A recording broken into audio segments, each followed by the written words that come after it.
करना है। यीशु ने आपका काम बनाया है, यीशु ने आपकी जिंदगियां बनाई है, यीशु ने आपके लिए बड़ा बड़ा किया है। कह रहा है क्या ये सही है? कहता है कि आपके घर में आशीष आ गई और दूसरों के घर ना आए, आप पाप से छुड़ा दिए गए और दूसरे छुड़ाए ना जाए, क्या ये सही है? इसलिए आज भी लोग गरीब हैं, इसलिए आज भी कंगाल हैं, इसलिए मसीह लोग आज भी बीमार हैं। याद रखना, जो सुसमाचार सुनाता है, जो गली गली नुक्कड़ नुक्कड़ प्रचार करता है, वो आज के बाद गरीब नहीं रहेगा 2025 में। रात में परमेश्वर ने क्या किया, और वो टाट बिछाकर बैठ गया और उसने कहा देखता हूं इस निनिवे के लोगों को परमेश्वर इनके ऊपर क्रोध भड़काता है कि नहीं भड़काता, क्योंकि प्रचार करके आया था कि परमेश्वर का क्रोध तुम्हारे ऊपर भड़कने वाला है, पश्चाताप करो। परमेश्वर कह रहा है पश्चाताप करो। उसको पता था इन्होंने पश्चाताप तो करना नहीं, पापी लोग हैं।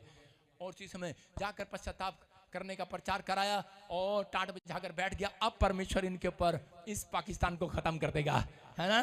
लोगों को है पाकिस्तान से नफरत है और लोग जाकर बैठ जाते हैं, कहते देखते हैं अब टिल्ले पर बैठकर कि अब पाकिस्तान खत्म होगा कि नहीं। लेकिन बहुत सारे लोग ऐसा कर रहे थे। लेकिन यहाँ पर निनिवे में के लोगों के लिए ये टाट बिछाकर बैठ गया और इसी समय परमेश्वर ने उसको बचाने के लिए, धूप पड़ रही थी, रात ही रात में, दिन ही दिन में एक पेड़, रेंट का पेड़ उसके सिर पर खड़ा कर दिया। जैसे ही छांव आई और इसी समय कहने लगा वाह, कहता थैंक यू परमेश्वर, कहता तूने मेरे सिर पे छांव दे दिया। और रात ही रात में कीड़ा भेजकर उसको काटा, कीड़े ने पेड़ को, और वो सूख गया। और इसी समय गुस्से में आ गया, कहने लगा परमेश्वर इसकी सिर्फ इतनी सी जिंदगी, इस पेड़ की एक रात में खड़ा किया, एक रात में तूने खत्म कर दिया, ये क्यों कर दिया? और परमेश्वर ने कहा, कह रहा देख, कहता तू एक पेड़ की चिंता कर रहा है, एक रात में जो तूने परिश्रम नहीं किया, जो तूने मेहनत नहीं किया, जिस चीज के लिए मेहनत नहीं किया, उसके लिए तुझे दुख हो रहा है कि ये पेड़ क्यों पैदा हुआ और एकदम से इतनी छोटी लाइफ क्यों मर गया। आज लोग कुत्ता पालते हैं और जब मर जाता है घर में तो उसको लिए क्यों उठा लिया ऊपर वाले कुत्ता, कह रहे क्या कुत्ता।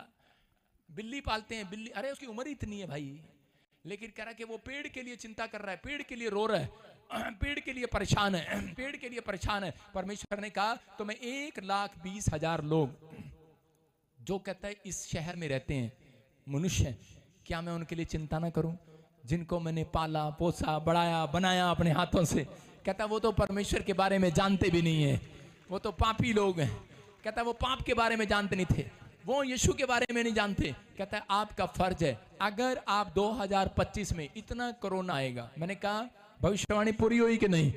पवित्र आत्मा ने मुझे कहा था चाइना में कोरोना आएगा, आया कि नहीं? पवित्र आत्मा ने कहा था ट्रंप की जान को खतरा है, भविष्यवाणी पूरी हुई कि नहीं? उसी के होटल के बाहर बम रख दिया गया, जान को खतरा है कि नहीं? तीसरी भविष्यवाणी किया था 10 प्लेन और गिरेंगे, 3 प्लेन गिर गए और यूएसए में ही 1 प्लेन और गिर गया।